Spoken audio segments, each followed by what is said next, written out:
శ్రీ చక్రమేరు ధ్వజస్తంభ యంత్ర ప్రతిష్ఠా మహోత్సవానికి విచ్చేసిన లలితాదేవి ఉపాసకురాలు, ప్రవచనకర్త మరియు ఆధ్యాత్మికవేత్త అయినటువంటి శ్రీమతి నిట్టెల కిరణ్మయి గారికి మన దేవాలయం అందరి తరపున పాదాభివందనాలు మరియు సుస్వాగతం. అమ్మ అనే పదంలోని తీయదనం చెబితే కాదు, అనుభవిస్తే అర్థమవుతుంది. మరి ఆ జగజ్జనని గురించి తెలియాలంటే ప్రతి ఒక్కరికి ఒక గురువు యొక్క ఆవశ్యకత ఎంతైనా ఉంటుంది. అమ్మ స్వరూపం అయినటువంటి మన కిరణ్మయి అమ్మ మనకి గురువుగా లభించడం మన పూర్వజన్మ సుకృతంగా భావించాలి.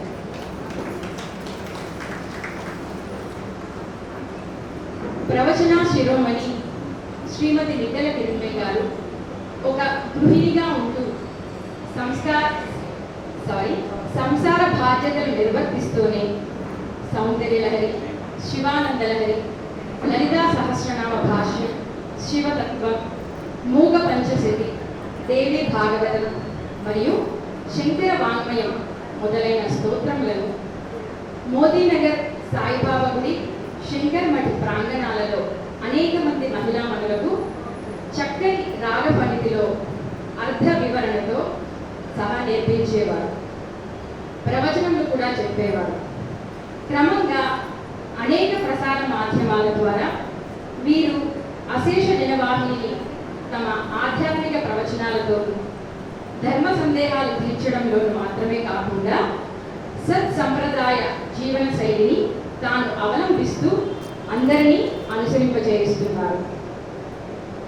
ఆధ్యాత్మిక పారమార్థిక రంగంలో వీరు చేసిన సేవలకు గుర్తింపుగా అనేక అవార్డులను మరియు బిరుదులను వీరి కీర్తి కిరీటాన్ని అలంకరించారు.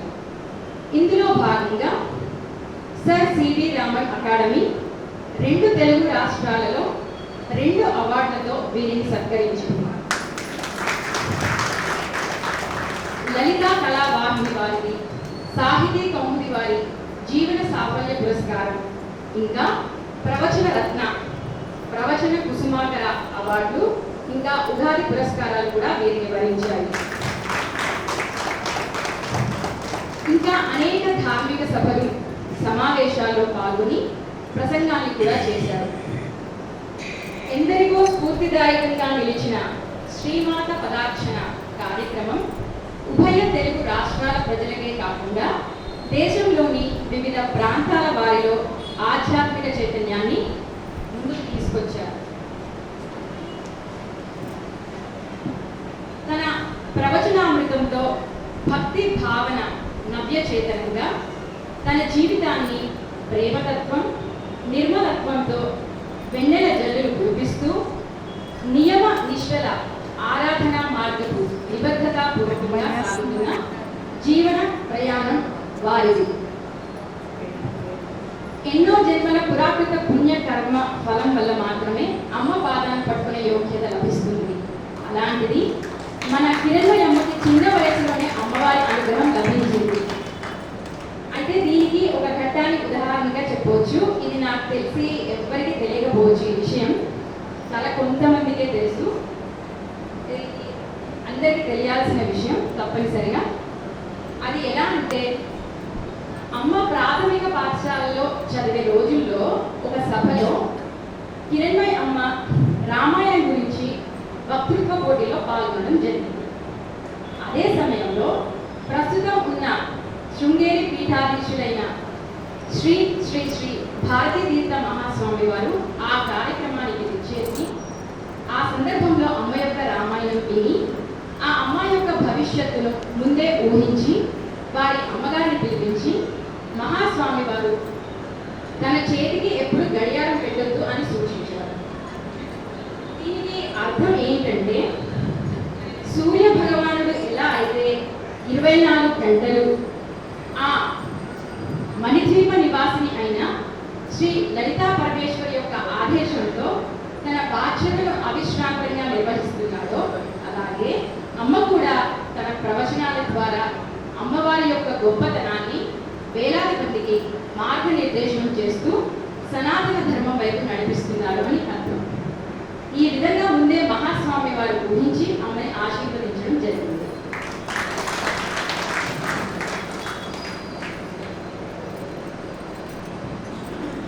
ఎవరు ఎటువంటి సమస్యలతో అమ్మ దగ్గరికి వెళ్ళినా తగు పరిష్కార మార్గాన్ని సూచిస్తూ అమ్మ పాదాన్ని పట్టుకున్న వారికి ఎటువంటి లోటు కానీ ఎటువంటి అపజయం కానీ ఉండదు అని చెప్పి మాలో ధైర్యాన్ని నింపుతూ మా యొక్క సంకల్ప బాణాన్ని సడలిపోకుండా స్ఫూర్తిని నింపుతారు. ఒక తల్లిగా, ఒక తండ్రిగా, ఒక గురువుగా, ఒక తత్వవేత్తగా మా అందరి మనస్సులో నిలిచారు. ఎన్ని ధార్మిక కార్యక్రమాలు చేసినా, ఎన్ని సేవా కార్యక్రమాలు చేసినా అందులో నేను అనే విషయం లేదు అని అమ్మ ఎప్పుడు పదే పదే చెప్తూ ఉంటారు. ఇంకా మనకి దీనికంటే గొప్ప నిదర్శనం ఏముంది? ఇలాగే అమ్మ నుండి ఇంకా ఎన్నో విషయాలను నేర్చుకుంటూ అమ్మ యొక్క సాంగత్యాన్ని కొనసాగిస్తూ ఉండాలని, మా యొక్క జీవితాన్ని సన్మార్గం వైపు తీసుకెళ్తూ సార్థకత పొందాలని, అమ్మ యొక్క ఆశీర్వాదం మాపై ఎప్పుడు ఉండాలని కోరుకుంటూ నాకు మా గురుగారి అయిన కిరణ్మయి అమ్మ గురించి ఈ 5 నిమిషాలు మాట్లాడవలసిందిగా అవకాశం ఇచ్చినందుకు విఠలంపిల్ గారికి అండ్ పద్మ గారికి ఇంకా మిగతా సమూహ సభ్యులందరికీ ధన్యవాదాలు తెలియజేసుకుంటూ ఇంకా అమ్మ ప్రవచనాన్ని కొనసాగించాలని కోరుకుంటున్నాను.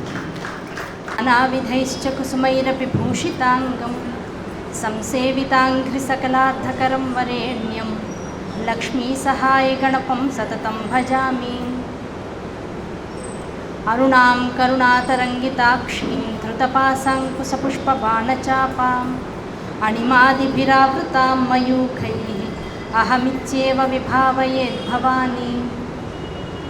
బిందుత్రికోణవసుకోణదశారయుగ్మమన్వస్ర నాగదళ షోడశపత్రయుక్త వృత్తత్రయం చ ధరణీ సదనత్రయం చ శ్రీచక్రరాజ ఉదితః పరదేవతాయాః. సదాశివసమారంభాం వ్యాసశంకరమధ్యమాం అస్మదాచార్యపర్యంతాం వందే గురుపరంపరాం. శ్రీమాత్రే నమః. శ్రీ గురుభ్యో నమః. సభాయే నమః. గోరబండ శ్రీ వాసవి కనికా పరమేశ్వరి ఆలయంలో ధ్వజస్తంభాన్ని స్థాపించడం, దాంతోపాటుగా శ్రీచక్ర స్వరూపాన్ని ఆవిష్కృతం చేయడం, అమ్మవారి యొక్క ఉత్సవ విగ్రహాన్ని విశేషంగా ఇక్కడ ఉంచడం, ఇవన్నీ కూడా ఈ సందర్భంగా ఒక 5 రోజులు బట్టి విశేషంగా ఈ చుట్టుపక్కల ఉన్నటువంటి పరిసర ప్రాంతాలన్నింటినీ కూడా ఆధ్యాత్మిక ఉత్తేజంతో నింపుతూ జరిగేటువంటి కార్యక్రమాలు, జరుగుతున్నటువంటి కార్యక్రమాలు. ఈ కార్యక్రమాలన్నింటిలోనూ ఎంతో ఆధ్యాత్మికతని, ఎంతో నియమనిష్టలతో కూడుకున్నటువంటి నిబద్ధతని, దాంతోపాటు అమ్మవారి పట్ల, వాసవి కన్యకా పరమేశ్వరి అయినటువంటి ఆ తల్లి పట్ల సంపూర్ణమైనటువంటి శరణాగతి భావనతో భక్తులందరూ చేసినటువంటి ఈ కార్యక్రమాలు విశేషమైనటువంటి బుద్ధిని ప్రతి వారికి కలిగించాలని, ఈ ఆలయాంతర్గతంగా ఎటువంటి ఇబ్బందులు అయితే ఉన్నాయో అవన్నీ కూడా తొలగిపోయి ఇక్కడ ఉన్నటువంటి సద్భావన, మనుషులందరి పట్ల ఒకళ్ళకొకళ్ళకి ఉండవలసినటువంటి సహృద్భావన పెరిగి అమ్మవారి యొక్క ఇటువంటి కార్యక్రమాలు, భవిష్యత్తులో జరిగేటువంటి కార్యక్రమాల్లో మరింత స్నేహపూరితమైనటువంటి వాతావరణం పరిమళించాలని మనస్ఫూర్తిగా కోరుకుంటూ, ఈ కార్యక్రమాల అంతర్గతంగా ఇవాళ అమ్మవారి గురించినటువంటి 4 మాటలు చెప్పుకునేటువంటి అవకాశం నాకు ఇచ్చినటువంటి ఆలయ కమిటీ సభ్యులందరికీ కూడా మనసా వాచా కర్మణ నమస్కారాలు తెలియజేసుకుంటూ, శ్రీచక్ర ప్రతిష్టాపన. శ్రీచక్రము అంటే విశ్వానికి ప్రతిరూపము అని శాస్త్రం చెబుతూ ఉంటుంది. విశ్వము అంటే ఏదైతే శివశక్త్యాత్మకమైనటువంటి స్వరూపంగా, ప్రకృతి పురుష స్వరూపంగా, ఆ ప్రకృతి అనుగ్రహంతోనూ పురుషుడి యొక్క జీవస్వరూపంతోనూ మొత్తం జగత్తంతా కూడా 74,000 కోట్ల జీవరాశులతో విశేషమైనటువంటి ఆవృతిని కలిగి ఉందో అటువంటి విశ్వమంతా ఎక్కడ ఉంది, దానికి ఏమన్నా ఒక మూలకాన్ని చెప్పగలమా? విశ్వం అంటే ఇలా ఉంటుంది, లేదు విశ్వం యొక్క చిత్రము ఇలా ఉంటుంది, విశ్వంలో ఉన్నటువంటి విశేషాలు ఇన్ని ఉంటాయి అని చెప్పడానికి ఏమైనా ఉందా? ఎందుకు అలా అడగడం? విశ్వాన్ని విశ్వంగానే తీసుకోవచ్చు కదా. ఆ విశ్వాన్ని విశ్వంగా దర్శించడం అనేటువంటిది ఎవరికి అంత సాధ్యమైన విషయం కాదు. విశ్వాన్ని దర్శించడం అనేది ఇప్పుడు ఏమంటాం, మన చుట్టుపక్కల ఎంత దూరం మనకు కనపడుతూ ఉంటుందో అది విశ్వం. మనకి అంతకి మించినటువంటి విశ్వం చాలా ఉంది, జగత్తు చాలా ఉంది. ఆ జగత్తునంతా దర్శించడం అంత తేలికైనటువంటి విషయం కాదు. అన్నీ గమనించుకోవడం, అన్నీ చూడగలగడం, ఆ అన్నింటిలోనూ ఉన్నటువంటి భగవతత్వాన్ని తెలుసుకోవడం అంత తేలికైనటువంటి విషయం కాదు. కనుక మన మహర్షులందరూ ఏం చేశారంటే, ఏ దేవీ దేవతా స్వరూపాలనైతే మనం పట్టుకోవాలో, ఏ దేవీ దేవతా స్వరూపాల అనుగ్రహంతో ఈ జగత్తు నడుస్తుందో, ఆ జగత్తు నడవడానికి కావాల్సినటువంటి ఆ విశేషతత్వాన్ని అంతటినీ కూడా తమ తపశ్శక్తితో మనకు అందించారు. ఎలా తపశ్శక్తి, అసలు ముందు విశ్వం ఎలా మొదలైంది అంటే, ఇందాక మనం ధ్యాన శ్లోకంలో చెప్తున్నాం. బిందు త్రికోణ వసుకోణ దశారయుగ్మ మన్వశ్చ నాగదళ షోడశపత్రయుక్త వృత్తత్రయంచ ధరణీ సదనత్రయంచ. ముందు బిందువుగా వచ్చింట. బిందువు అంటే అర్థం ఏమిటి? సంకల్పం. ఆ బిందువుగా వచ్చినటువంటి తల్లి తనని తాను విస్తరించుకుంటూ, బిందువుగా ఉన్నటువంటి తల్లి తండ్రి అంటే ఇద్దరూ సమాగమం చెందినటువంటి స్థానం. ఆ సమాగమం చెందినటువంటి స్థానం నుంచి బిందువు నుంచి త్రికోణము ఏర్పడిందిట. ఆ త్రికోణము బిందువుని మధ్యలో ఉంచుకుని చూపరులకు ఎటువంటి ఆసక్తిని, ఎటువంటి భావాన్ని కలిగించింది అంటే, ఆ త్రికోణం మధ్యలో ముందు బిందువుని చూస్తూ మొత్తం విశ్వాన్నంతటినీ భావిస్తూ, ఏ రకంగా మనం ఆ స్వరూపాన్ని చూసినా కూడా శివలింగం కింద ఉన్నటువంటి పానుగొట్టం యొక్క స్వరూపం దర్శనమిస్తూ ఉంటుంది. మొత్తం శ్రీచక్రం కింద ఉన్నటువంటి ఆవరణలన్నీ పక్కన పెట్టేయండి. మొట్టమొదటి చూడదగింది బిందువు. ఆ బిందువు శివశక్త్యాత్మకం. ఆ శివశక్త్యాత్మకమైనటువంటి బిందువు కింద త్రికోణం ఏర్పడింది. బిందువు కింద త్రికోణం ఎందుకు ఏర్పడాలి? వెంటనే డౌట్ వస్తుంది. బిందువు అంటే శివశక్త్యాత్మకం అన్నాం. ఆ శివశక్త్యాత్మకమైనటువంటి స్వరూపం నుంచి జగత్తు ఏర్పడాలనేటువంటి సంకల్పం వచ్చింది. అదే శివశక్త్యాయుక్తో యది భవతి శక్త ప్రభవితం నచేదేవం దేవో నఖలు కుశల స్పందితుమపి. శంకరాచార్య వారు సౌందర్యలహరిలో చెప్పినటువంటి శ్లోకం. ప్రప్రథమమైనటువంటిది. సృష్టి ఆవిర్భావ రహస్యం అంతా ఇందులో ఉంది అని పెద్దలు చెబుతూ ఉంటారు. ఆ శివశక్త్యాత్మకమైనటువంటి జగత్తు యొక్క సంకల్పం ఎప్పుడైతే వారి మనసులోకి వచ్చిందో అది వారి ఇచ్ఛ, అంటే ఇచ్ఛాశక్తి. ఇచ్ఛాశక్తిలోంచి సృష్టిని ఏర్పరచాలి, సృష్టిని సంకల్పించాలనేటువంటి కోరిక రావడంతో పాటు సృష్టి ఎలా ఉంటే, ఎలా చేస్తే బాగుంటుందనేటువంటి జ్ఞానశక్తి. ఈ ఇచ్ఛాశక్తి జ్ఞానశక్తితో పాటు ఇటువంటి జగత్తుని సంకల్పపూరితంగా క్రియేట్ చేయడం, అంటే ఇది ఇలా ఉండాలి, ఇది ఇలా చేయాలి, దానికోసం కావాల్సినటువంటి పనులు చేయడం, దానికోసం మనస్సుని మధించడం, ఆ మనస్సుతో ఉన్నటువంటి ప్రకృతి రమణీయతని జగత్తుగా ఆవిష్కృతం చేయడం, ఇదంతా క్రియాశక్తి. కనుక ఇచ్ఛాశక్తి, జ్ఞానశక్తి, క్రియాశక్తి అనేటువంటి 3 స్వరూపాలు తత్వస్వరూపాలుగా జగత్తులోకి ఆవిష్కరింపబడ్డాయి. ఆవిష్కరింపబడినటువంటి ఆ 3 తత్వాలే ముందు బిందువు శివశక్త్యాత్మకమైతే ఇచ్ఛాజ్ఞాన క్రియాశక్తులు 3 త్రికోణ స్వరూపంగా ఏర్పడ్డాయి. ఆ త్రికోణ స్వరూపంగా ఎప్పుడైతే ఇచ్ఛాశక్తి, జ్ఞానశక్తి, క్రియాశక్తి అనేటువంటి స్వరూపాలుగా జగత్తు యందు ఆవిష్కృతమైనాయో శివలింగం యొక్క ఆవిర్భావం కూడా జరిగింది.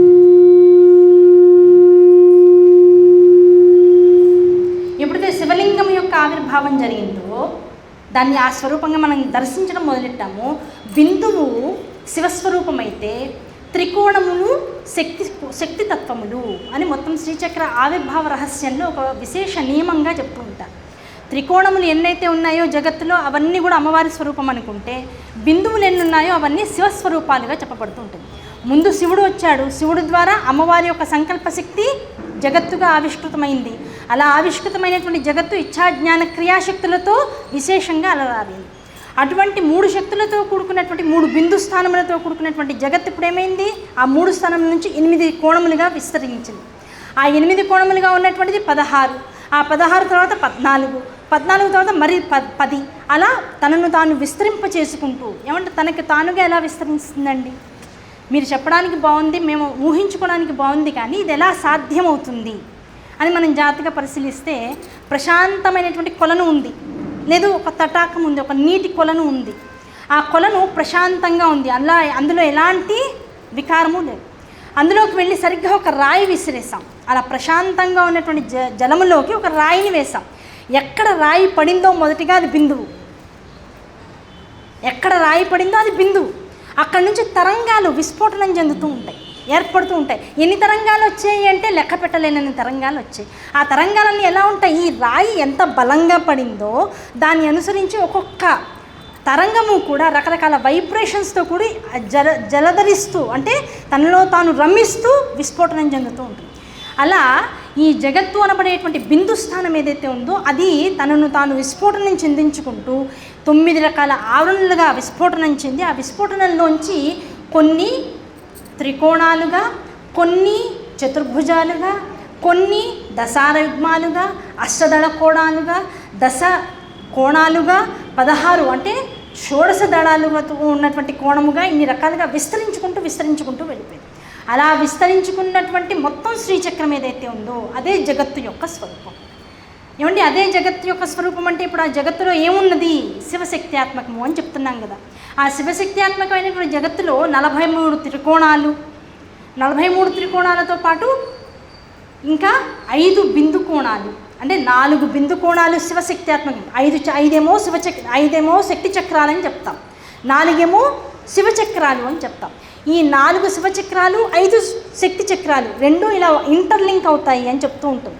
ఇంటర్లింక్ ఎందుకు అవుతుంది? అసలు ఆ రకంగా శ్రీచక్రం ఉండాలి, ఆ రకంగా సృష్టి యొక్క రహస్యమంతా జరగాలని ఎవరు రాశారు అంటే శివుని యొక్క సంకల్పమే జగత్తంతా అని మరొకసారి చెప్పుకుంటూ ఉండాలి. ఎన్నిసార్లు అయినా సరే ఇది ఒక్క మాట చెప్పుకోవాలి. ఇదంతా కూడా శివశక్త్యాత్మకమైనటువంటి సంకల్పమే. ఆ సంకల్పంలో శివుడు 4 ఎందుకున్నాడండి? పైగా అమ్మవారు పైనుంచి 5 కోణాలుగా ఉంటే కిందకి, అయ్యవారు కింద నుంచి 4 కోణాలుగానే ఎందుకున్నారు? ఆయన కింద ఉండి ఆవిడ పైన ఉండడం ఏమంత సమంజసం? మనం లలితా సహస్రనామం పుస్తకాల్లో కూడా చూస్తూ ఉంటాం. అయ్యవారు కింద పానుగొట్టం మీద శయ్య మీద పడుకుని ఉంటే ఆయన పర్యంకం మీద అమ్మవారు కూర్చుని ఉంటుంది. చూడ్డానికి ఆ విభూతి అర్థం కాదు, ఆ తత్వం అర్థం కాదు, కానీ అది అమ్మవారు అనేటువంటి భావంతో నమస్కారం చేసేసుకుంటూ ఉంటాం. ఆ విషయాన్ని వదిలేస్తూ ఉంటాం. వదిలేస్తూ ఉండడంలో ఉన్నటువంటి రహస్యం ఏంటంటే అసలు మనకేమీ తెలియదని అర్థం.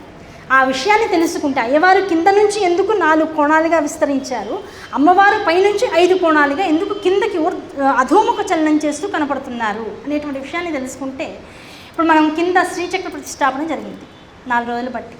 ఈ ప్రతిష్టాపన ముందు ఏం చేశారు?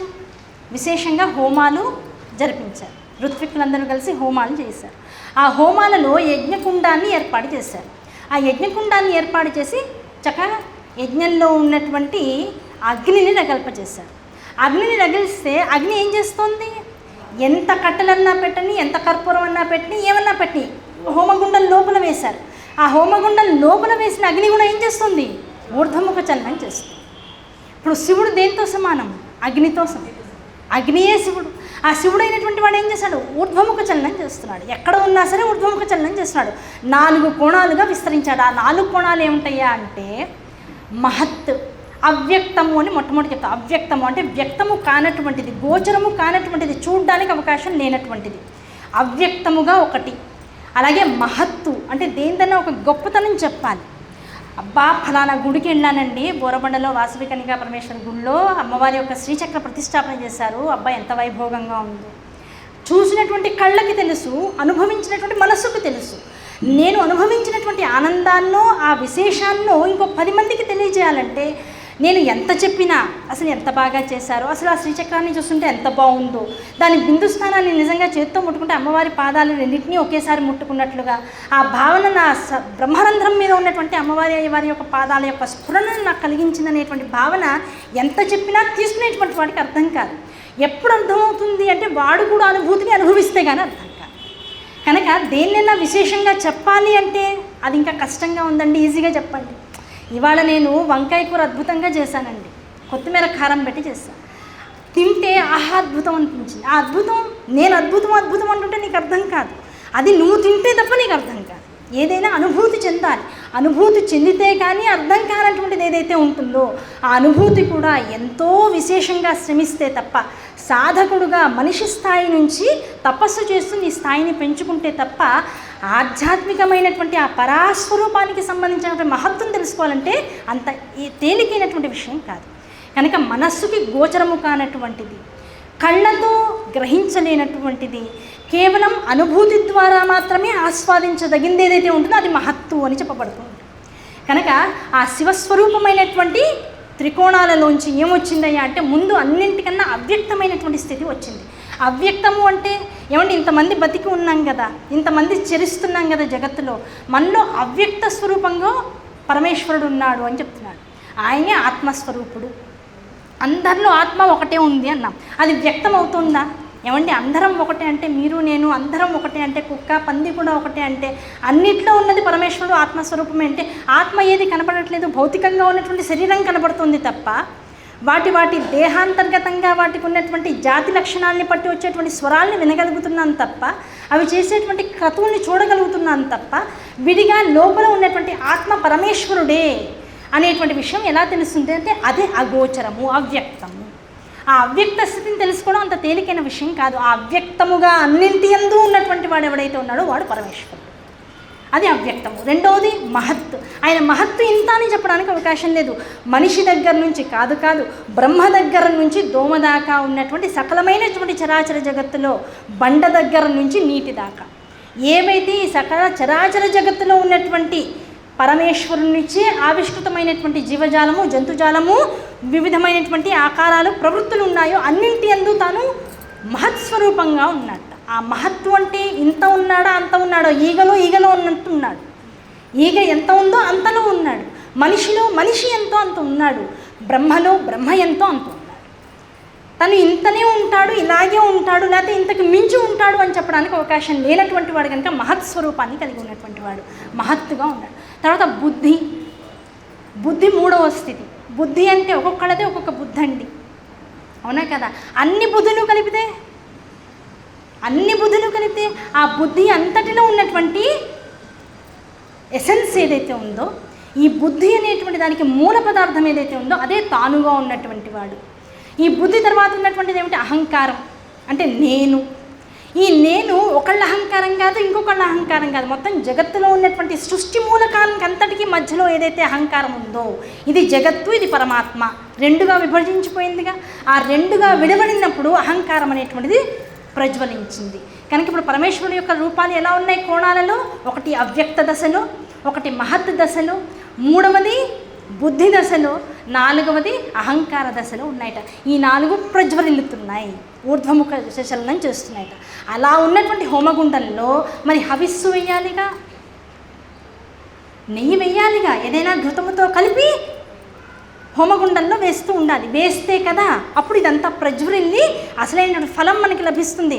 తల్లి వెంటనే తనను తానుగా అధోముఖ చలనం చేయించి 5 కోణాలుగా విస్తరింపజేసుకుంది.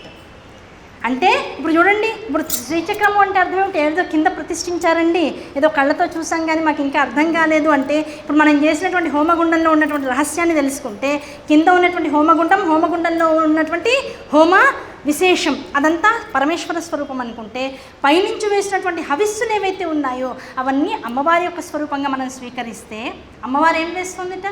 పంచ తన్మాత్రలు, పంచేంద్రియాలు, పంచ కర్మేంద్రియాలు, జ్ఞానేంద్రియాలు, పంచ ప్రాణములు, అవునా కదా? ఇవి ఏవి పంచ పంచ పంచ అనేటువంటి విశేషంతో మొత్తం జగత్తుగా విస్తరించిందో ఆ పంచ వివిధాలైనటువంటి విషయాలన్నింటినీ అమ్మవారు హోమద్రవ్యాలుగా వేస్తుంది. ఆ వేస్తూ ఉంటే ఏమైంది?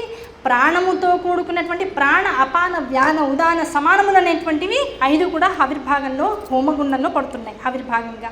అలాగే మనలో ఉన్నటువంటి పంచేంద్రియాలు, అవునా? పంచేంద్రియాలు ఏం చేస్తాయి? జ్ఞానేంద్రియాలు వింటాయి, చూస్తాయి, ఆఘ్రాణిస్తాయి, వాసన చూస్తూ ఉంటాయి, రుచిని చూస్తూ ఉంటాయి, సుఖాన్ని అనుభవిస్తూ ఉంటాయి.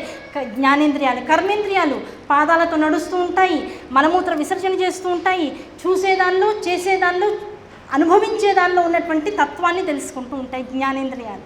ఇలా మనం మనిషికి ఉన్నటువంటి లక్షణాలు ఏవైతే ఉన్నాయో వాటన్నిటినీ కనపడేటువంటి వాటిగా చేస్తూ, అలాగే పంచభూతాలు, మనకి పంచభూతాలు కనబడుతున్నాయి. ఏమంటే గాలి కనబడుతుంది కదండి, వెంటనే అంటాం పంచభూతాలు కనబడుతున్నాయి అంటే గాలి కనబడట్లేదు కదా, అనుభవంలోకి వస్తుంది. ఇక కనపడకపోతే అనుభవంలోకి వస్తుంది. ఓ నిమిషం ఫ్యాన్లన్నీ తీసేసి కూర్చుందాం, ఏమవుతుంది? నదీ నవదలన్నీ ఇప్పుడు ఇక్కడే పారుతూ ఉంటాయి కదా. కనుక అనుభవానికి వచ్చేటువంటివి, గ్రహింపు శక్తికి దగ్గరలో ఉన్నటువంటివి ఇవన్నీ పంచభూతాలు. ఇవన్నీ కూడా అమ్మతత్వాలు. అయ్యవి కనపడవు, అమ్మవి కనపడుతూ ఉంటాయి. ఈ కనపడేటువంటి రెండింటి యొక్క సంయోగక్రియ ఏదైతే ఉందో అదే శ్రీచక్రం, అవునా కదా? ఇన్నాళ్ళు శ్రీచక్రం అంటే ఏదో భయపడ్డామండి, తీరా చూస్తే మనమే శ్రీచక్రం. ఈ మనమే అంటే అర్థం ఏమిటి? జగత్తులో ఏది ఉందో, జగత్తులో ఏది ఉంది? నీలో ఏది ఉందో అది జగత్తులో ఉందయ్యా. నీలో ఏముంది? అన్నీ ఉన్నాయి, సమస్తమైన బ్రహ్మాండాలు నీలోనే ఉన్నాయి. ఏమంటే నాలో ఉన్నాయనే విషయం నాకు తెలియట్లేదు కదా, నీలో ఉన్న విషయం నీకు తెలియట్లేదు కనుకనే ప్రపంచం ఇంత గొప్పదని నీకు తెలియట్లా. నువ్వు ఇది తెలుసుకుంటే అది ఆటోమేటిక్గా విశేషంగా నీకు దర్శనమిస్తూ ఉంటుంది. ఎందుకు? విశ్వం దర్పణ దృశ్యమాన నగరీ తుల్యం నిజాంతర్గతం. అద్దంలో ఏది కనపడుతోందో దాని యొక్క బింబము నువ్వే. ఆ బింబము బిందువు అనే స్థాయిని కనుక నువ్వు చేరుకోగలిగితే, ఎవరి వల్ల? గురు అనుగ్రహం వలన. అక్కడ ఉన్నటువంటి బింబం ఏదైతే ఉందో ఆ బిందువు నీలో ఉన్నటువంటి బిందు స్థానమేనయ్యా. ఆ బిందువు నుంచి ఇంత జగత్తు ఏర్పడింది. ఆ బిందువు అమ్మాని తెలుసుకుంటే కనపడే ప్రతిబింబము కూడా అమ్మగానే దర్శనమిస్తూ ఉంటుంది. ఈ కనపడుతున్నటువంటి బింబము బిందువు అనే గ్రాహ్యత నీకు వచ్చి ప్రతిబింబము ప్రపంచ వస్తువుగా ఎప్పుడైతే నువ్వు దర్శిస్తావో జగత్తులో ఉన్నటువంటి ప్రతి స్వరూపము కూడా చిత్కలయే. ఆ చిత్కలలన్నీ కలిపితే అమ్మవారి యొక్క చిత్కలానంద కలిక ప్రేమరూప ప్రియంకరి. అవునా కదా? ఈ చిత్కలన్నిటికీ ఎన్ని నామాలు పెట్టిందమ్మా? నామపారాయణ ప్రీత. నువ్వు ఎంతమంది పేర్లన్నా నోటితోను ఆ నామముల వల్ల ప్రీతి పొందుతూ ఉంటుందిట. నామపారాయణ ప్రీత. ఆవిడేం చేస్తూ ఉంటుంది? నంది విద్య అనేటువంటి విద్య వలన తనని తను జగత్తుగా ఆవిష్కృతం చేసుకుంటూ ఉంటుంది. నంది విద్య, నటేశ్వరు. ఇంతమంది రూపాల్లోనూ ఇంతమంది నటనలలోనూ ఆవిడే ఈశ్వరత్వాన్ని కలిగి ఉంటుంది. లలితా సహస్రనామంలో ఉండేటువంటి నామాలు కనుక శ్రీచక్రము అంటే మొత్తం జగత్తులో ఉన్నటువంటి అన్ని రకాల స్థితిగతులకు ప్రకృతి పురుష తత్వాలన్నింటికి కూడా తానే మూలముగా ఉన్నటువంటిది. సకలమైనటువంటి దేవీ దేవతా స్వరూపాలన్నింటికీ కూడా తానే మూల స్వరూపముగా ఉన్నటువంటిది. అటువంటి శ్రీచక్రాన్ని ఎప్పుడైతే ఒక చోట మనం ప్రతిష్ఠించుకున్నాం, లేదు మన ఇంటికి మనం తెచ్చుకున్నాం అంటే అర్థం ఏమిటి అంటే, జగత్తులో ఉన్నటువంటి సమస్త దేవతా సమూహము ఏదైతే ఉందో, సమస్త మంత్రముల యొక్క సమాగమం ఏదైతే ఉందో, సమస్త యంత్రముల యొక్క విశేష తత్వం ఏదైతే ఉందో అదంతా వచ్చి అక్కడ ప్రతిష్ఠింపబడింది అని అర్థం. ప్రతిష్ఠింపబడినటువంటి చోటు ఇప్పుడు ఏం జరుగుతుంది? ఏదైనా ఒక ప్రతిష్టాపన జరిగింది. ప్రతిష్టాపన జరిగింది అంటే అర్థం ఏమిటి? ఆ ప్రతిష్టాపన చేయడానికి ముందు ఒక ముహూర్త కాలాన్ని నిర్ణయిస్తారు పెద్దలు. ముహూర్త కాలాన్ని నిర్ణయించి ఒక విశేషమైనటువంటి యంత్రాన్నో ఒక విగ్రహాన్నో లేకపోతే రకరకాల విశేష తత్వాలు కలిగిన ఉన్నటువంటి దేవతామూర్తులను అక్కడ ప్రతిష్ఠించడం అనేటువంటి జరగడంలో అంతరార్థం ఏమిటంటే, ఆ చుట్టుపక్కల ఇన్ని క్రోసుల దూరం దాకా అది దేవలోకమని పిలువబడుతూ ఉంటుంది. దేవతా స్వరూపాన్ని ఆవిష్కరింపజేసుకునేటువంటి దేవలోకముగా పిలువబడుతూ ఉంటుంది. పిలువబడేటువంటి దేవలోకంలో మనం ఇప్పుడు ఎక్కడున్నాం? ఈ బోరబండ, ఈ వాసవి కన్యకా పరమేశ్వరి గుడికి మహా అయితే 1 కిలోమీటర్ లోపల అందరం ఉంటున్నాం. అవునా కదా? ఈ కిలోమీటర్ లోపల మనందరం ఉన్నప్పుడు ఇప్పుడు మనందరం ఎందులో నివసిస్తున్నట్లు? దేవతాలోకము ఎందు వసిస్తున్నట్లు. మరి దేవతాలోకంలో వసిస్తున్నాము అంటే ఇప్పుడు అమ్మవారు, మనం ఎన్నోసార్లు చెప్పుకున్నాం, లలితా సహస్రనామ ఆవిర్భావ ఘట్టం గురించి ఎన్నోసార్లు మాట్లాడుకుంటూ ఉన్నాం.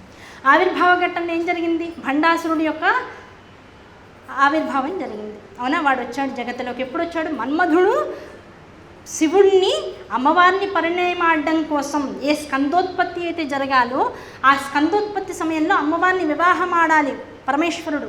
ఎంతకాలానికి? తన తపస్సు నుంచి బయటికి రావట్లేదు వారు. అందుకని ఏం చేశాడు? మన్మధుడు వెళ్ళి మన్మథ బాణాన్ని వేసి అయ్యవారిని ఆ తపో నిద్రలోంచి బయటికి తీసుకొద్దాం అనుకున్నారు అమ్మవారిని దర్శింపజేయడం కోసం.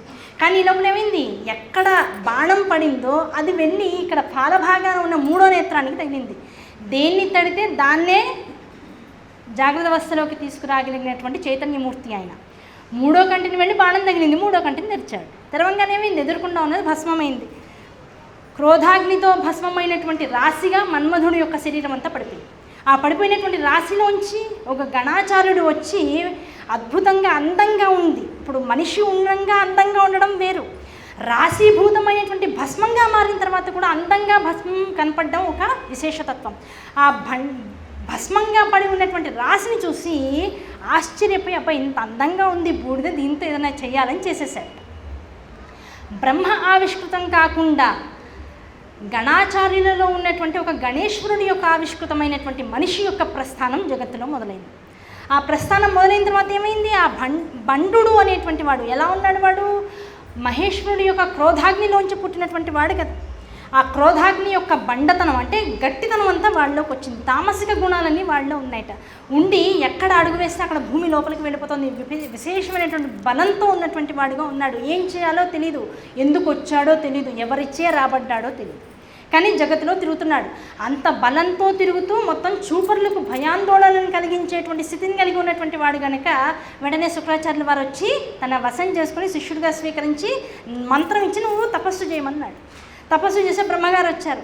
బ్రహ్మగారు రంగానే ఏమన్నారు, అయ్యా నీలో ఉన్న సగం శక్తి నాకు ఇచ్చేయమన్నాడు. తథాస్తు అన్నాడు, తప్పదు కదా ఇవ్వాలి. ఇచ్చేప్పటికి ఏమైంది, మొత్తం సృష్టితో సహా అంతా ప్రతి సృష్టి చేయడం మొదలెట్టాడు. జగత్తునంతా తన వశంలోకి తీసుకోవడం మొదలెట్టాడు. అలాంటి వాడు ఎప్పుడైతే జగత్తులోకి వచ్చాడో వైదికమైనటువంటి కార్యకలాపాలన్నీ పోయేటప్పటికి ఏమైంది, జగత్తంతా నిర్వీర్యమైపోయినటువంటి జగత్తుని మళ్ళీ చైతన్యవంతంగా మార్చాలి అంటే ఎవరు రావాలి, అమ్మ రావాలంటే ఏం చేయాలి, ఒక పెద్ద చిదగ్నిని ఏర్పాటు చేయాలి. చిదగ్ని ఏర్పాటు చేయాలంటే భండాసురుడికి తెలిసిపోతుంది, జగత్తులో ఉంటే కుదరదు, జగత్తుకి ఆవలకి వెళ్ళాలి. పరమేశ్వరుడు యొక్క అనుగ్రహంతో ప్రతి వాళ్ళు కూడా జగత్తు యొక్క ఆవల ప్రదేశానికి వెళ్ళాలి, అంతరిక్షంలోకి వెళ్ళి అక్కడ ఉన్నటువంటి అద్భుతమైనటువంటి గ్రహాదుల మధ్యలో, ఈ అనంతమైనటువంటి విశ్వంలో గ్రహాదులన్నీ కూడా కొన్ని వేల కోట్ల విస్తీర్ణంలో తిరుగుతూ ఉంటే వాటి మధ్య ఆ తిరుగుతున్నప్పుడు ఏర్పడినటువంటి విస్ఫోటనంలోంచి వచ్చినటువంటి శక్తిని చిచ్చక్తిగా బయటికి తీసుకొచ్చారు. దాన్ని విశేషమైనటువంటి హోమగుండంలో రగల్చి మంత్రానికి మాటలు లేవు, శక్తి లేదు, శరీరం అంతా నిర్వీర్యమైపోయి ఉంది, బుద్ధి కూడా ఏమాత్రం పనిచేయడానికి అవకాశం లేకుండా ఉంది, నిస్సత్వ నిరామయత వచ్చేసింది జీవులందరిలో. దాంతో దేవతలు ఏం చేశారు, అమ్మవారిని కదిలించాలంటే హోమగుండంలో ఏదో ఒకటి వేయాలి కదా. ఆ వేసేవన్నీ తమ శరీర భాగాలని వాళ్ళని అర్పించుకునేటప్పటికి ఏమైంది, అమ్మవారికి ఆ ఆర్ద్రత తెలిసింది. తెలవగానే వెంటనే జగత్తులోకి చిదగ్నికుండ సంభూత దేవకార్య సముద్యత ఎలా వచ్చిందిట, ఉద్యద్భాను సహస్రాభ చతుర్బాహు సమన్విత ఎలా ఉందిట, రాగస్వరూప పాసాఢ్య క్రోధాకారాంకుశోజ్వల మనోరూపేక్షు కోదండ పంచతన్మాత్ర సాయక ఎలా ఉందిట, నిజారుణ ప్రభాపూర మజ్జద్బ్రహ్మాండ మండల. అమ్మవారి యొక్క రూపాన్ని ఇక్కడ నుంచి ఆవిష్కృతం చేసుకొచ్చారు. వచ్చింది జగత్తులోకి, ఏమిటి బాబు అంది. అమ్మ ముందు ఆకలిని చెప్పకుండా వాళ్ళ యొక్క నిస్సత్తువు చూడంగానే వెంటనే తన శరీరంలోంచి రకరకాల ఫలపుష్పాదులన్నింటినీ కూడా బయటికి ఇచ్చి, కూరగాయలన్నింటినీ బయటికి ఇచ్చి, ముందు నేత్రాలతో సహస్రపాత్ ముందు నేత్రాల్లోంచి వర్షాన్ని కురిపించి అక్కడ ఉన్నటువంటి ఇబ్బందినంతా తొలగించేసింది. కరుణామృత వర్షంలో అందరినీ తడిపేసింది. తన శరీరంలోంచి వచ్చినటువంటి రకరకాలమైనటువంటి ఆహార పదార్థాలతో అందరి కడుపులో నింపింది. తర్వాత భండాసురు వధ చేసింది.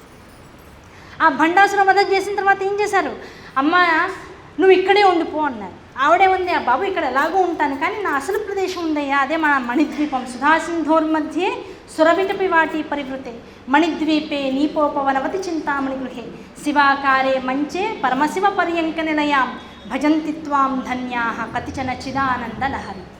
నా ఆవాసము మణిద్వీపం ఉందయ్యా, అందులోకి వెళ్ళాలి నేను అన్నారు. అమ్మ నీతో పాటు మేము కూడా వస్తాం, చూస్తాం ఒకసారి అన్నారు. తీసుకువెళ్ళి అద్భుతమైనటువంటి మణిద్వీపంలో మధ్యలో ఉన్నటువంటి చింతామణి గృహంలో 9 ఆవరణలు కలిగినటువంటి ఆ మహాసింహాసనం మీద ఆ బైంధవ స్థానంలో అడ్డపట్టిగా మహాశివుడు మహాకామేశ్వర స్వరూపాన్ని ఆవిష్కృతం చేసుకుని పడుకుని ఉంటే ఆయన పర్యంకం మీద ఆసీనురాలై మొత్తం జగత్తునంతా కూడా తన కరుణామృత దృష్టితో అలరారుతూ కూర్చుని ఉంది. ఆ తల్లిని చూడంగానే ఇప్పుడేమైంది ఇంతసేపు మనం చెప్పుకుంది ఏమిటి, ఈ బోరబండలో ఈ వాసవి కన్యకా పరమేశ్వరి ఆలయంలో గత 5 రోజుల నుంచి జరిగిందంతా ఏమిటి, భండాసుర వధ జరిగిన తర్వాత ఇప్పుడు ఏమైంది, అమ్మవారు శ్రీచక్రరాజ నిలయగా బైంధవ స్థానంలో వచ్చి ఇక్కడ అలంకృతమైంది. అటువంటి తల్లిని ఇప్పుడు మనం ఏం చేయాలి, అప్పుడు మణిద్వీపంలో ఉన్నటువంటి వారందరూ ఏం చేశారు, ఎంతమంది వచ్చారు, ఎన్ని వేల కోట్ల జగత్తులు, అన్ని వేల కోట్ల జగత్తులకి సంబంధించిన బ్రహ్మ విష్ణు మహేశ్వరులు, ఇంద్రాదులు, దాంతోపాటు ఋషులు, మానవాదులు, సిద్ధ గురువులు, దాంతోపాటు దేవగురువులు, వీళ్ళందరితో పాటు ఉన్నటువంటి మహామహా తపస్సులు, వీళ్ళందరూ కూడా అక్కడ ఏకీకృతమయ్యారట. అంటే జగత్తుకి కనీసం ఒక 10 మందిని వేసుకున్న ఇన్ని వేల కోట్ల జగత్తులోంచి కొన్ని కోట్ల వ్యవస్థలో ఉన్నటువంటి వాళ్ళందరూ ప్రముఖులందరూ వచ్చి అక్కడ నుంచున్నటువంటి వారందరూ ఏం చేశారు, అమ్మని తదేక నిష్ఠతో చూస్తున్నారు. చూస్తూ ఉన్నటువంటి వారిని చూస్తూ ఉండడం కాదయ్యా, అమ్మని చూస్తూ అమ్మని పట్టుకోవడం తెలుసుకోవాలి. దేని ద్వారా పట్టుకుంటాడు మనిషి, నామం ద్వారా పట్టుకుంటాడు. కారణం ఏమిటి, అమ్మవారు నామపారాయణ ప్రియ.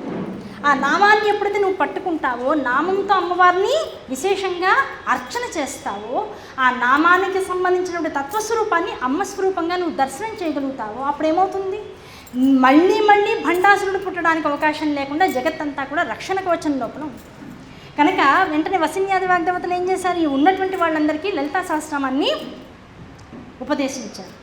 ఉపదేశించిన తర్వాత ఏం చేశారు? మీ లోకాలకు వెళ్ళండి అయ్యా, మీ లోకాలకు వెళ్ళి రోజు ఈ లలితా సహస్రనామాన్ని అమ్మవారి యొక్క మణిద్వీపంలో ఉన్నటువంటి ఈ మూర్తిని మనసులో భావిస్తూ నిత్యపారాయణ చేసుకోండి.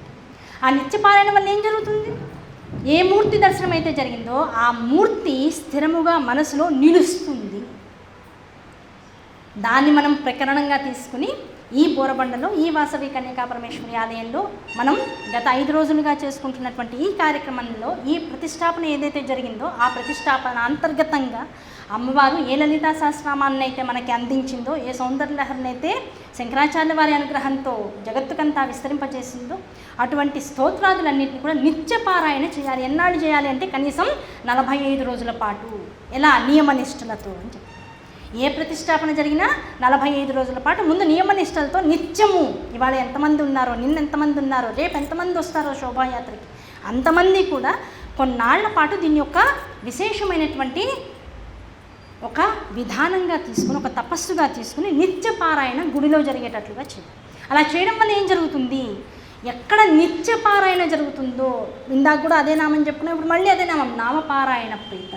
ఎప్పుడైతే నామము యందు ప్రీతి కలిగినటువంటి తల్లిగా ఎప్పుడైతే ఇక్కడ విలసిల్లుతుందో ఆవిడ ఆనంద భైరవి స్వరూపాన్ని కలిగి ఉంటుంది. ఆనంద భైరవి స్వరూపాన్ని అమ్మవారు కలిగి ఉంది అంటే అర్థం ఏమిటి? ఈ చుట్టుపక్కల ఏరియాల్లో ఆవిడ నిత్యము ప్రతి రోడ్లోనూ మనం అనుకుంటాం, అబ్బా ఈ బోరబండ రోడ్డు బాగా బిజీగా ఉంటాయండి అనుకుంటాం కదా. ఇక్కడికి వచ్చి అబ్బా ట్రాఫిక్ అనుకోకుండా ఎవరైనా వెళ్తారా ఇక్కడ నుంచి? ఈ ట్రాఫిక్ మధ్యలో ప్రతి చోట ఆవిడ నడుస్తూ ఉంటుంది. ఎప్పుడు అంటే తన ఆనందాన్ని ప్రకటన చేయడం కోసం 24 గంటలు బై 7 ఈ కల్పాంతము దాకా నడుస్తూ ఉంటుందట. అలా మన మధ్యలో అమ్మవారు కూడా తిరగాలి అనేటువంటి సంకల్పం ఉన్నటువంటి వాళ్ళం మనందరం అయితే ఎక్కడ ప్రతిష్టాపన జరిగిందో అక్కడ అమ్మవారిని నిత్యము నామపారాయణలతో ప్రీతి చెందించేటువంటి ప్రయత్నం చేయాలి. ఎప్పుడైతే ఆ ప్రీతి చెందించేటువంటి ప్రయత్నపూర్వకమైనటువంటి స్తోత్రాదుల యొక్క పారాయణ జరుగుతుందో దానివల్ల ఏం జరుగుతుంది? ఖడ్గమాలా స్తోత్రంలో చెప్తారు, 9 ఆవరణలు విశేషంగా చెప్పారు. త్రైలోక్య మోహన చక్రస్వామిని, అవునా, సర్వరోగహర చక్రస్వామిని, దాంతోపాటుగా సర్వాస పరిపూరక చక్రస్వామిని, ఇలా మనకి 9 ఆవరణలతో కూడుకునేటువంటి అమ్మవారి యొక్క విశేషతత్వం తెలుసు. ఆ 9 ఆవరణలు ఏంటండి? ఇందాక చెప్పుకున్నాం, మనలో ఉన్నటువంటిదే జగత్తు, ఆ జగత్తులో ఉన్నటువంటిదే మనలో ఉంటుంది అని చెప్పాను. మనలో ముందు దశవాయువులు ఉన్నాయి. ఏమిటా దశవాయువులు? ప్రాణ, అపాన, వ్యాన, ఉదాన, సమాన. ఇవి ప్రధానమైనటువంటి వాయువులు. దాంతోపాటు ఇంకేమున్నాయి? నాగ, క్రకుర, కూర్మ, దేవదత్త, ధనంజయ అనేటువంటివి ఉపవాయువులుగా చెప్పబడుతూ ఉంటాయి. ఈ దశవాయువుల వల్ల ఏం జరుగుతుంది అంటే నీ శరీరంలో జరిగేటువంటి ప్రతి విషయము జరుగుతుంది. దీని మీదే ఆధారపడి ఉంటుంది. ఈ దశవాయువుల మీదనే నువ్వు తినేటువంటి ఆహారం, నువ్వు విసర్జించేటువంటి పదార్థం, దీంతోపాటు నీ మాట, నీ ఆలోచన, నీ బుద్ధి, నీ అహంకారం, నీ ఐశ్వర్యం, నువ్వు నష్టపోయేటువంటిది, నువ్వు త్యాగం చేసేటువంటిది, నువ్వు 10 మందిని ఆనందపరిచేటువంటిది, నువ్వు 10 మందిని బాధ పెట్టేటువంటిది, జగత్తులో ఏదైతే నువ్వు అని అహంకార చేతనంతో చెప్పేటువంటి విషయాలు సలుపుతూ ఉంటావో వాటన్నింటికీ మూలం ఈ 10 వాయువులే. ఈ 10 వాయువులు ఒక్కొక్క ఆవరణకి సంబంధించి ఒక ఆవరణలో 10 వాయువులు ఉంటే, ఇంకో ఆవరణలో నీ మనస్సు, బుద్ధి, అహంకార చిత్తాలు ఉంటే, ఇంకో ఆవరణలో మొత్తం నీ పంచేంద్రియాలు, కర్మేంద్రియాలు, దాంతోపాటుగా మొత్తం పంచభూతాలు, పంచభూతాత్మకమైన జగత్తులో ఉండేటువంటి రకరకాల న్యాసాలు, ఇవన్నీ ఒక ఆవరణలో ఉంటే, ఇలా ఒక్కొక్క ఆవరణలో నీలో ఉండేటువంటి రకరకాల విశేషాలన్నీ కూడా అందులో ఉంటే, ఈ ఆవరణలన్నింటితో కూడుకున్నటువంటి శ్రీచక్రానికి రోజు ఓ పేపర్ తెచ్చుకోండి ఇంటి నుంచి. లేదు అమ్మవారికి ఆ వాసవి కన్యకా పరమేశ్వరికి సంబంధించిన పేపర్లు ఉంటాయి, లేదు ఫోటోలు ఉంటాయి, అవి దగ్గర పెట్టుకోండి. రోజు 10 మంది కూడండి, ఒక 20 మంది కూడండి, 40 మంది కూడండి, దాని మీద కుంకుమార్చన చేసుకోండి. ఆ కుంకుమార్చన చేసి, కుంకుమార్చన ఏ నామాలతో చేస్తున్నాం? వసిన్యాది వాగ్దేవతల ద్వారా ఇవ్వబడినటువంటి లలితా సహస్రనామం అనేటువంటి విశేషతత్వంతో చేస్తాం. ఎప్పుడైతే ఇవన్నీ కూడా నీలో ఉన్నటువంటి అంతర్గతమైనటువంటి చేతనంతో, ఈ అంతర్గతంగా ఏర్పాటు చేయబడినటువంటి జగత్తుతో నిమిళితమైనటువంటి దాన్ని అమ్మవారికి శ్రద్ధాపూరితంగా, అమ్మ ఇదంతా నేననేటువంటి అహంకారంతో ఉన్నాయి, ఇదంతా నువ్వే, ఇది మంచి చేస్తుందో చెడు చేస్తుందో ఇవన్నీ నీ వల్లనే కలుగుతున్నాయి, నీ యొక్క సంకల్పం వల్లనే కలుగుతున్నాయి. ఈ సంకల్పాలన్నీ నీవనేటువంటి బుద్ధి ఎప్పుడైతే నాలో జనించిందో, ఇవన్నీ నీకు అర్పణం చేస్తున్నాను అనేటువంటి భావన ఎప్పుడైతే నాలో వస్తుందో, అటువంటిది పూజ ఎప్పుడైతే కుంకుమార్చనగా నేను చేశానో, ఈ కుంకుమనంతా ఏం చేస్తారు బ్రహ్మగారు? మన పూజ అంతా అయిపోయాక ఈ 20 మంది నుంచో 30 మంది నుంచో వచ్చినటువంటి కుంకుమంతా తీసుకువెళ్ళి ప్రధాన శ్రీచక్రం మీద వేస్తారు. ఇప్పుడు ఏమవుతుంది, నువ్వు తెలియకుండానే ఏవి నీలో దశ విధాలుగా 9 ఆవరణల యందు ఉన్నాయో అవన్నీ కూడా 9 ఆవరణలుగా కలిగి ఉన్నటువంటి శ్రీచక్రం మీద విశేషమైనటువంటి ద్రవ్యంగా వేయబడుతుంది. ఆ విశేష ద్రవ్యంగా ఎప్పుడైతే శ్రీచక్రము కొలవబడుతుందో, దేని ద్వారా నీలో ఉన్నటువంటి అహంకార చేతన స్థితుల ద్వారా కొలవబడుతుందో, ఈ అహంకారము సమసిపోయి ఉన్నదంతా పరమేశ్వరుడే, ఉన్నదంతా అమ్మయ్యే అనేటువంటి భావన నీలో పెరిగి ఆ భావన జగత్తంతా కూడా విస్తరించి ఎక్కడా కామ క్రోధ లోభ మోహ మదమాత్సర్యములు అనేటువంటి అరిషడ్వర్గాలు లేకుండా ఏ ఇబ్బందుల వల్లనైతే మనుషుల మధ్య దూరం ఏర్పాటుతుందో, ఏ విషయాల వల్ల మనుషుల పట్ల విసుగులు చిరాకులు పెరుగుతున్నాయో, ఎటువంటి వాటి వల్ల మనుషుల లోపల ధనాసక్తి పెరుగుతుందో, ఎటువంటి వాటి పట్ల మనం తినేటువంటి ఆహారం కలుషితం అవుతుందో, ఎటువంటి కలుషిత పదార్థాలను తినడం ద్వారా మనస్సు పాడైపోతుందో, ఎటువంటి మనస్సు ఎలా వికారాన్ని పొందుతుందో అలాంటి వికారం చెందినటువంటి మనస్సుతో మాట్లాడినటువంటి మాటల ద్వారా ఎటువంటి వాళ్ళ మనస్సు బాధపడుతుందో, ఎటువంటి వాళ్ళు మన పట్ల అనవసరమైనటువంటి భావాన్ని కలిగి ఉంటున్నారో అవన్నీ కూడా సమసిపోయి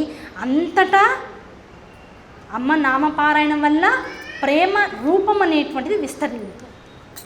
ఆ ప్రేమ రూప అనేటువంటి స్వరూపాన్ని ఎప్పుడైతే నువ్వు చూడడం అలవాటు చేసుకుంటావో, ఎవరి పట్ల ఇంకొకరికి ద్వేషపూరితమైనటువంటి ఆలోచనలు రగలడానికి కానీ, ద్వేషపూరితమైనటువంటి దృష్టి కలగడానికి కానీ, వీటితో ద్వేషపూరితమైనటువంటి వాక్కులు లోపల నుంచి బయటికి రావడానికి కానీ అవకాశం లేకుండా ఎవరిని చూసినా నెమ్మదిగా ఇలాంటి తపస్సు చేయగా ఇది కూడా అమ్మవారి స్వరూపమే, ఈ మనిషి కూడా అమ్మవారి స్వరూపమైనటువంటి భావన మనలో పెరిగి మనం చేసేటువంటి ఈ కుంకుమార్చన మహా తపస్సుగా చివరికి మనల్ని విశేషమైనటువంటి బుద్ధిని అందించేటువంటి స్థితికి తీసుకుంది. మనిషి నుంచి మనీషి స్థితికి, మనీషి స్థితికి నుంచి ఒక తపస్వి స్థాయికి చేరడమే మనిషి యొక్క అసలైనటువంటి తత్వరహస్యం. కనుక ఇంత పెద్ద జగత్తుని ఏర్పాటు చేసి, ఇంత పెద్ద జగత్తులో మనకి ఇన్ని రకాలైనటువంటి సదుపాయాలను ఇచ్చి, ఇన్ని వేల కోట్ల జీవరాశుల్లో మనిషికి ఇంత పరిపూర్ణమైనటువంటి దశని అందించింది. ఏమంటే ఎలా చెప్తారండి పరిపూర్ణమైన దశ మనిషిదని? ఇందాకేమని చెప్పాం, తల్లి యొక్క సింహాసనం 9 ఆవరణలతో ఉంది అని చెప్పాం. అందులో 4 శివచక్రాలైతే 5 శక్తి చక్రాలని చెప్పాం. ఈ 4 శివచక్రాలు 5 శక్తి చక్రాలు కలిపితే 9 ఆవరణలు అన్నాం. ఆ 9 ఆవరణలతో మణిద్వీపం అంతా విస్తరించి ఉంది అని చెప్పాం. ఈ 9 ఆవరణలే మనలో ఉన్నాయి అని చెప్పాం. దీంతోపాటు ఈ 9 ఆవరణలు జగత్తులో ఉన్నటువంటి వాళ్ళందరిలోనూ పిపీలికాది పర్యంతము, బ్రహ్మ మొదలు పిపీలికాది పర్యంతం అందరిలో ఉండొచ్చు. కానీ మనిషి పరిపూర్ణత్వాన్ని పొందడానికి కావాల్సినటువంటి ఏకైక మార్గం ఏమిటంటే జగత్తులోకి ఎంతో కొన్ని వేల కోట్ల జన్మలు కాస్త పుణ్యం చేసుకుని, ఆ పుణ్యం ద్వారా ఏ శరీరాన్ని అయితే పొందుతున్నాడో ఆ శరీరంలో ఎటువంటి వైకల్యాన్ని లేకుండా సమగ్రమైనటువంటి అంగాలని కలిగి ఉన్నాడో అటువంటి జన్మ పొందడం చాలా దుర్లభం. అది ఎన్నో జన్మల పుణ్యం ఉంటే తప్ప రాదు.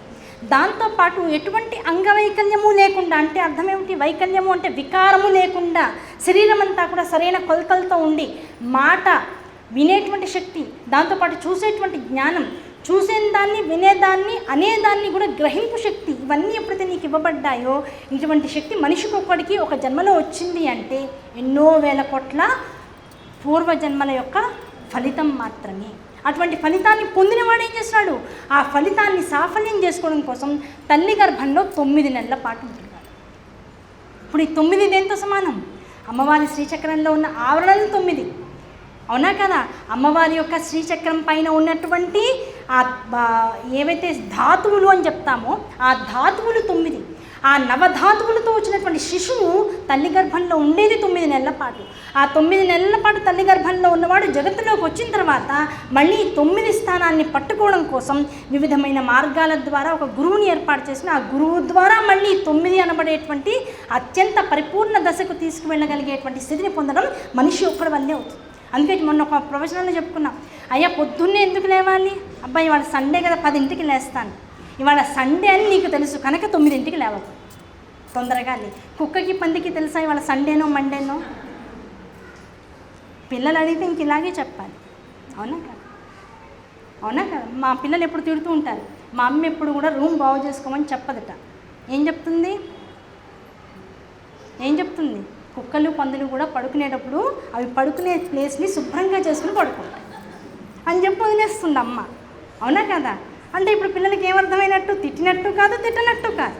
అలాగే అమ్మ ఏం చెప్తుంది? రే, ఇన్ని వేల కోట్ల జన్మల్లో జీవరాశులు నీకు మనిషి జన్మని ఇచ్చా.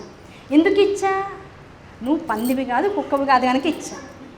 అంత పుణ్యం నువ్వు చేసుకున్నావు కనుక ఇచ్చా. ఈ చేసుకున్న జన్మతో నువ్వు ఇప్పుడు ఎలా మారాలి? ఇలాగే ఉండిపోయి నేను అది తింటా, నేను ఇది తింటా, తినక్కర్లేనివి తింటా, తినాల్సినవి వదిలేస్తా, నాకు ఎప్పుడు ఎలా నచ్చితే అలా ఉంటా, వీళ్ళని అలా అంటా, వాళ్ళని ఇలా అంటా అంటే ఇంక నువ్వు మనిషిగా పుట్టావు తప్ప మనిషి గుణాలు లేనటువంటి వాడివి. కనుక నెక్స్ట్ జన్మ ఏమిటి? మళ్ళీ నీకు నెక్స్ట్ జన్మ ఏమిటి? ఇంకా చెప్పక్కర్లేదు. ఏ గుణం ఉంటే ఎలా ప్రవర్తించాలో ఆ గుణాన్ని విసర్జించాము అంటే అర్థం ఏమిటి? ఇంకా ఆ గుణంతో కూడుకున్నటువంటి దేహం ఇంకా నీకు అక్కర్లేదు అని అర్థం. కనుక మళ్ళీ ఆ దేహాన్ని పొంది ఎన్ని జన్మలు మళ్ళీ మనం తపస్సు చేసి, బాబోయ్ అనవసరంగా పోయిన జన్మలో ఆ తిండి ఈ తిండి తిన్నానండి, అదేదో ప్రశాంతంగా ఉంటే ఈ కుక్క జన్మ వచ్చేది కాదు, ఈ కుక్క జన్మ తర్వాత ఇప్పుడు ఎన్ని తింటాను, ఆ తర్వాత ఇంకే జన్మ వస్తుందో, ఇలా కొన్ని వేల కోట్ల జన్మలు అయిన తర్వాత మళ్ళీ ఎప్పటికీ పుణ్యమంతా కూడా పుచ్చి మళ్ళీ మనిషి జన్మ వస్తుందో, ఆ మనిషి జన్మలో మళ్ళీ అమ్మని పట్టుకోగలిగే జన్మ ఎప్పుడు వస్తుందో, ఆ జన్మలో మళ్ళీ ఎప్పుడు మళ్ళీ వక్రబుద్ధి రాకుండా పక్కన వాడి వల్ల నేను పాడవకుండా మళ్ళీ సరైన మార్గంలో ఉంటాను, ఆ మార్గంలో కూడా మళ్ళీ అనేక వికారాలు నన్ను పట్టకుండా, పూర్వజన్మ వాసన నన్ను పట్టి పీడించకుండా ఉండగలిగితే, ఒక గురు సహాయంతో ఎప్పుడైతే వీటిని నేను అధిక్రమిస్తాను, అప్పుడు మనిషి స్థాయి నుంచి మనీషి స్థాయికి, మనీషి స్థాయికి నుంచి ముముక్షు స్థాయికి, ముముక్షు స్థాయి నుంచి మహాతపస్సు స్థాయికి. కనుక మనిషిగా పుట్టినందుకు ఇప్పుడు సార్థకత ఏమిటి? ఈ శరీరాన్ని వినియోగించాలి. దేనికోసం?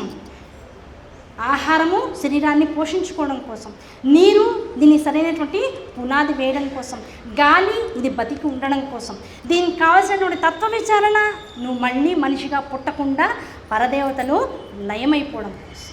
కనుక ఆధ్యాత్మిక విచారణ ఎప్పుడైతే దేహానికి ఇవ్వబడినటువంటి శరీరానికి న్యాయం చేసేంత స్థాయిలో నీకు ఉన్నటువంటి శక్తులన్నింటినీ ఒడ్డి అమ్మవారి ముందు అహంకార రాహిత్యంతో కూర్చుంటావో, ఆ కూర్చున్న మరుక్షణం తల్లి ఆనందిస్తుందట. ఆనందించి చెప్పేదేమిటి? నేను ఎందుకు నీకు ఈ జన్మ ఇచ్చానో దాన్ని సార్థకత చేసుకున్నాను. ఆనందం కదా. అమ్మ చెప్పిన పని చెప్పినట్లుగా చేస్తే అమ్మ ఏం చేస్తుంది? వెంటనే అమ్మ ఏం చేస్తుంది? ఇవాళ ఇందాక కూర్చొని నక్షత్ర హారతి ఇచ్చారు స్వామివారికి, అవునా కదా? ఆ నక్షత్ర హారతి ఇస్తుంటే అందరం నుంచి చూస్తూ ఉన్నాం. కానీ భావన ఎక్కడికి వెళ్ళాలి? పిల్లవాడు అమ్మ పెద్ద ఐఏఎస్ ఆఫీసర్, ఇంటికి 10 మంది వేరే వేరే ఆఫీసర్లు అందరూ వచ్చారు, లేకపోతే ఇంకోళ్ళు ఎవరో వచ్చారు, మాట్లాడుతుంటే పిల్లవాడు ఏం చేస్తాడు? అమ్మో అమ్మ ఏదో చాలా మీటింగ్లో ఉందని దూరం వెళ్ళిపోతాడా? వెళ్ళిపోయి అమ్మ చెవులోకి వెళ్ళి నాకు మ్యాగీ కావాలని చెప్తాడు. ఇంకా ఎంతసేపు కూర్చుంటావు, నాకు మ్యాగీ కావాలి, ఆకలి వేస్తుంది అంటాడు. ఆవిడ అంటుంది, ఒక్క 2 నిమిషాలుగా బాబు అంటాడు. ఎంత పెద్ద ఆఫీసర్ అయినా కొడుకు ఏం చెప్తుంది? నన్ను ఒక్క 2 నిమిషాలుగా ప్లీజ్ బతిలాడుతుంది. మిగతా వాళ్ళందరూ వచ్చి ఈవిని బతిలాడుతూ ఉంటారు. ఈవిడేం చేస్తుంది? పిల్లవాడిని బతిలాడుతుంది. అలా అమ్మ ముందు నువ్వు ఇప్పుడు ఏమైపోవాలి? హారతిస్తున్నటువంటి సాధకుడిగా ఉన్నంతసేపు అమ్మ వేరు, నువ్వు వేరు, ద్వైతంలోకి ఉన్నావు. ఆ ద్వైతంలోంచి అద్వైతం వైపుకు వెళ్ళాలి. ఎప్పుడైతే అద్వైతంలోకి వెళ్ళావో, వెళ్ళిపోయి అమ్మ ఏం చేస్తుంది? నువ్వు ఒళ్ళో కూర్చోబెట్టుకుంటుంది. ఇప్పుడు ఇస్తున్నటువంటి హారతులు అమ్మకా నీకా? అమ్మతో ఉన్నటువంటి నీకు కాదు, అమ్మగా మారినటువంటి నీకు కూడా హారతులు వస్తుంది. అటువంటి స్థాయికి వెళ్ళిపోవాలి మనిషి. అంతే తప్ప ఇంకా ఇక్కడే ఉంటా, ఇంకా ఇందులోనే కొట్టుకుపోతూ ఉంటా, ఇంకా ఎవరో సుఖంగా ఉన్నారు ఆ సుఖాన్ని నాకు లేదని ఏడుస్తూ ఉంటా. అంతే తప్ప ఈ మాత్రం సుఖం లేని వాళ్ళని చూసి అయ్యో వీళ్ళకి లేనివన్నీ నాకు ఉన్నాయే, చేతులు లేని వాళ్ళని చూసి నాకు చేతులు ఉన్నాయి, మాట్లాడలేని వాళ్ళని చూసి నాకు మాటలు వచ్చే, చదువు రాని వాళ్ళని చూసి నాకు చదువు వచ్చే, అయ్యో ఏ రకమైనటువంటి సంస్కారం లేని వాళ్ళని చూసి నాకు సంస్కారం ఉందే, నా తల్లిదండ్రులు ఇంత గొప్పగా నన్ను పెంచారే, మా అత్తమ్మ వాళ్ళ ఇంట్లో నేను ఇంత సుఖంగా ఉంటున్నాను, రాత్రి 9 అవుతున్నా ఇంకా ఇక్కడ ఉన్నా అంటే మా ఆయన ఎంత మంచివాడు. అంతే కదా, రాత్రి 9:30 అవుతున్నా కూడా ఇంకా ఇక్కడ కూర్చుని ఇంకా అబ్బా ఏముంది ఎంత బాగుందని ఇలా వింటున్నావు అంటే ఇంట్లో మొగుడు చాలా మంచివాడని అర్థం. ఇంత చేస్తున్న ఇంత అనుగ్రహాలు మన మీద ఉన్నా కూడా ఇంకా నాకేదో లేదని ఏడుస్తున్నావు అంటే అర్థం ఏమిటి? మనుషులమా కాదా? ఏడవాల్సిన అవకాశం లేకపోయినా అవసరం లేకపోయినా ఏడ్చేటువంటి వ్యవస్థలు వెతుక్కుంటూ ఉంటున్నాం, నిత్యం ఏడుపుతూనే ఉంటున్నాం, ఏడుస్తూనే ఉండడానికి ఇష్టపడుతున్నాం, ఒకళ్ళతో కంపేర్ చేసుకుంటున్నాం, ఆ కంపారిజన్లో ఆనందాన్ని పొందుతున్నాం. దాన్ని సాధించడం కోసం పరదేవతలని ఆశ్రయిస్తాం. నీకున్నవి నువ్వు వినియోగించుకోరా అంటే నేను దానికోసం ప్రయాసపడి లేని సుఖాన్ని కావాలని కోరుకుంటూ నీకు ఇవ్వబడినటువంటి ఈ నోటిని, స్తోత్రపారాయణని, సమయాన్ని, దీన్నంతటినీ స్వార్థభరితమైనటువంటి క్రియాశక్తుల కోసం వినియోగించేస్తాం. దాంతో ఏమవుతుంది? కాలహరణం జరుగుతుంది. ఈ కాలం ఏమవుతుంది? చిట్ట చివరికి ఏది సంపాదించావో, ఏది అమ్మవారిని శఠించి సాధించావో, ఆ సాధించినటువంటి విషయాలేవి కూడా అనుభవంలోకి రాకుండానే నీకు వాటిని త్యజించవలసినటువంటి అవసరం వస్తుంది, అవి వదిలేయాల్సిన అవసరం వస్తుంది. జీవితాంతం కోరుకున్న అమ్మ ఓ పెద్ద ఇల్లు ఇవ్వమని, పెద్ద విల్లా ఇచ్చింది, అంతా ఇచ్చేసి నా కోరికలన్నీ తీరిన తర్వాత కొడుకులు ఇక్కడ లేదు, అమెరికాలో ఉన్నారు, రోజు ఇల్లు నేనే తుడుచుకోవాలి, లేకపోతే పని మనిషితో తుడిపించుకోవాలి. ఏమైంది? సంపాదించిన దానిలో సగం ఇల్లు తుడిపించుకోవడానికే బాయ్. ఇంట్లో ఒక్కదాన్ని భయం, రాత్రి నిద్రపట్టట్లా, ఏం చేయాలి? అమ్మాయి ఇల్లు అద్దెకి ఇచ్చేసి మళ్ళీ వేరే చోటుకి. ఇప్పుడు ఏమైంది? ఏది కావాలనుకున్నానో దాన్ని త్యజించాల్సిన అవసరం వస్తుంది, అవునా కదా? బాగా తినాలని కోరిక, తిని తిని తిని ఏమైంది? లోపల షుగర్ ఫ్యాక్టరీ వచ్చింది, అన్నీ త్యజించాలి. చివరికి ఏం చేయాలి? ఏవేవో తినాలి. ఇన్నాళ్ళు పేర్లు కూడా ఈ మధ్య కొత్తగా వచ్చి అవన్నీ తినాల్సి వస్తుంది, అవునా కదా? కనుక దేన్ని ఎంత కావాలో, ఎంత ఇవ్వబడిందో దాన్ని ఎంత వాడుకోవాలో తెలుసుకోగలిగితే, ఎంత నలుగురితో ఆనందంగా ఉంటే అంత జీవితం ఒంటరి కాకుండా ఉంటుంది.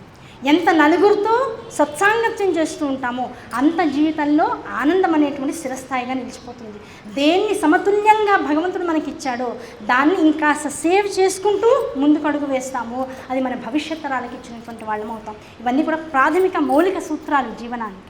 కనుక అమ్మ మన ముందుకు వచ్చింది, మన మధ్యలో నిలిచింది, మనల్ని ఇంత ఆనందం పరుస్తోంది, మనల్ని ఇంకా వృద్ధి చేయడం కోసం ఆధ్యాత్మికంగా మన మధ్యలో వచ్చి ఇంత చక్కగా శ్రీచక్ర స్వరూపిణిగా మన ముందు వచ్చింది అంటే అర్థం ఏమిటి? మనం ఉద్ధరింపబడబోతున్నాము, మన జీవితాన్ని ఇంకాస్త బాగు చేసుకోబోతున్నాము అనేటువంటి దానికి సంకేతం. ఎలా బాగు చేసుకుంటాము అంటే చెప్తున్నాను కదా, ముందు 45 రోజులు. ఏమంటే 45 రోజులు చేస్తే అయిపోతుంది కదా, రోజు వచ్చేస్తామండి. 45 రోజులు అక్కడ టిక్ మార్క్ పెట్టుకుంటూ ఉంటాం, కొట్టేస్తూ ఉంటాం. 45 రోజులు అయిపోతే రామ్ రామ్ అనుకుంటే కుదరదు. ఈ 45 రోజులు చేసినటువంటి విశేషమైనటువంటి పారాయణలు ఏవైతే ఉన్నాయో, ఏ శక్తిని అయితే 45 రోజుల పాటు శ్రమించి నువ్వు ఒక నిలబెట్టుకున్నావో ఆ శక్తిని ఏం చేయాలి? నిరంతరం దర్శిస్తూ స్పర్శిస్తూ ఉండాలి. ఇంట్లో పెద్దవాళ్ళు ఉన్నారు, ఫ్యాన్ పెట్టాం, ఏసీ పెట్టాం, అన్నీ పెట్టేసాం, టైంకి అన్నీ అందించే పని మనిషి ఉంది, అన్నీ ఉన్నాయి, మనుషులం కనబడట్లేదు. ఆవిడకేం లోటు లేకపోవచ్చు కాక మనుషులం కనబట్ల, కొడుకు కనబట్ల, కోడలు కనబట్ల, మనవలు లేరు, ఇంటికి వచ్చేపోయేవాళ్ళు లేరు. ఏమైపోతుంది? అమ్మ దిగనాశిని పోయి బాబోయ్ ఇంట్లో ఉండడం నరకంతో సమానమని భావిస్తుంది. అనిపిస్తుంది. అవరే దీనికన్నా నన్ను పోయి వృద్ధాశ్రమంలో పడేయండి రా బాబు, అక్కడ కనీసం మాట్లాడుకోవడానికి 4 ఉంటారు. ఇప్పుడు తండ్రులు అడుగుతున్నారు మమ్మల్ని వృద్ధాశ్రమంలో చేర్చండి. ఇదివరకు తల్లిదండ్రులని పిల్లలు చేర్పిస్తే వాళ్ళు బాధపడేవాళ్ళు. ఇప్పుడు ఇంట్లో ఎవరు లేక ఆ ఒంటరి జీవితం కన్నా 10 మంది ఉన్న జీవితాన్ని, 10 మంది ఉన్న చోట బతకడానికి వాళ్ళు ఇష్టపడుతున్నారు. కనుక మనం ఏం చేయాలి? ఇంటిని ఇంటిగా ఉంచడం కాదు, ఆ ఇంటిని దేవాలయంగా మార్చాలి. అంటే నిరంతరం అమ్మ ఎలా ఉన్నావు రోజు చూసి అమ్మే, అమ్మ అన్నం తిన్నావా? ఏమంటే అమ్మల్ని అయితే అడుగుతామండి, అత్తగారులు అంటే కొద్దిగా కష్టం, అవునా కదా? ఇంతసేపు ఇంటికి బయట ఉన్నా కూడా మనల్ని బాగానే చూసుకుంటున్న మొగుడికి అమ్మే కదా ఆవిడ. అటువంటి మొగుడిని మనకి ఇచ్చినటువంటి తల్లి పట్ల ఇంకెంత జాగ్రత్తగా ఉండాలి. మనల్ని కన్నా తల్లి ఓ మాట అన్నా పర్వాలేదు, ఆవిడ ఏ మాట పడకుండా ఉంటే ఆ భర్తకి మనం ఇచ్చేటువంటి విలువ పెరుగుతుంది. కనుక ఆ అత్తగారినే తల్లులుగా చూసుకుంటూ నిత్యం మాట్లాడాలి. అమ్మ ఎలా ఉంది, అన్నం తిన్నావా, బాగున్నావా? అలా మన చుట్టుపక్కల ఉన్నటువంటి బంధాలని, బంధుత్వాన్ని నిలబెట్టుకోవడం ద్వారా మనిషిగా ఎలా ఒక స్థాయికి ఎదిగాము, అలాగే మనం ఏర్పాటు చేసినటువంటి ఇలాంటి ఆలయాల్లో మనం ఏర్పాటు చేసుకున్నటువంటి ఇంత లక్షల కోసం, అవునా కదా? ఊరికే వచ్చిందా ఈ ఆలయం? ఈ 5 రోజుల కార్యక్రమానికి ఎంత అయింది? విఠల్ సార్ని అడిగితే చెప్తారు. ఎంత అయిందో ఒక విషయం అకౌంట్ బుక్లోనే ఉంటుంది. శరీరం ఎంత కష్టపడింది, సింగిల్ మ్యాన్ షో, అవునా కదా? ఎంత కష్టపడ్డారు వారు, అవునా? అంత కష్టంలోనూ అంత చేసి ఇప్పుడు ఈ 5 రోజుల కార్యక్రమం అయిన తర్వాత ప్రశాంతంగా ఇంట్లో నిద్రపోతే ఆహా అనిపిస్తుంది. మళ్ళీ పొద్దున్న 5 రోజుల కార్యక్రమం అయింది, ఇంకా మనం వెళ్ళక్కర్లేదు గుడికని ఎవరికి వాళ్ళు ఉండిపోతే గుడి 4 రోజుల్లో బూజు పట్టిపోతుంది. కనుక నిరంతరం ఆలయానికి రావాలి, నిరంతరం. ఎందుకంటే మనం ఇష్టపడేటువంటి దేవత మనల్ని ఉద్ధరిస్తుంది, మనల్ని బాగు చేస్తుంది. జగత్తునంతటికీ కూడా ఒక శక్తిని ఇవ్వగలిగేటువంటి శక్తిపీఠాలు లాంటివి దేవాలయాలు ఏవైతే ఉన్నాయో అవి సమగ్రమైనటువంటి సాంప్రదాయాన్ని, సంస్కృతిని ప్రవహింప చేస్తాయి.